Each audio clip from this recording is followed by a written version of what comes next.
А гэта праўда, што нас павязуць на стаўбы?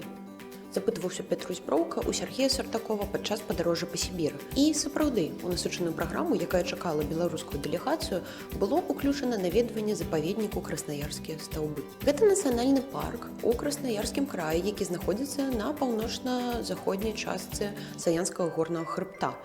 Межамі ахоўнай тэрыторыі сталі рэкі, правыя прытокі Енісея. Гэта Базаіха, Мана і Вялікая Слізніва. Чаму запаведнік мае такую назву? Таму, што скалы маюць даволі незвычайную форму. Некаторыя з іх сваімі абрысамі нагадваюць розныя міфічныя істоты, часам могуць нагадваць нават людзей. Па гэтай прычыне ўсе скалы, ці, як іх называюць мясцовыя жыхары, стаўбы, маюць сваё імя. Менавіта імя. І імя ёсць у кожнай скалы. Таксама асобныя імёны маюць некаторыя камяні ці часткі стаўбоў.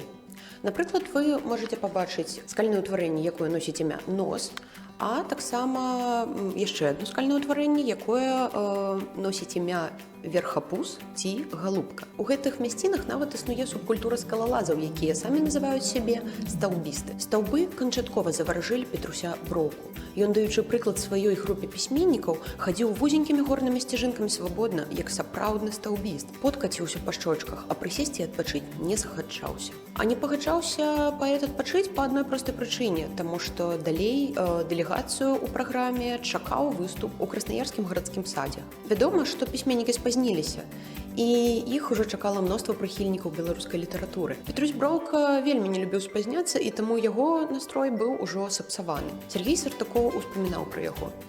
Петрусь падняўся разам з усімі на летнюю эстраду, а галаву апусціў уніз.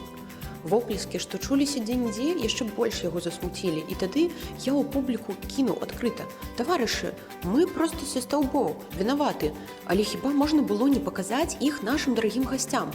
І тут ужо сапраўдны гром авацый. І гасцям, і стаўбам гордасці краснаярцаў скалануў, здавалася, увесь парк.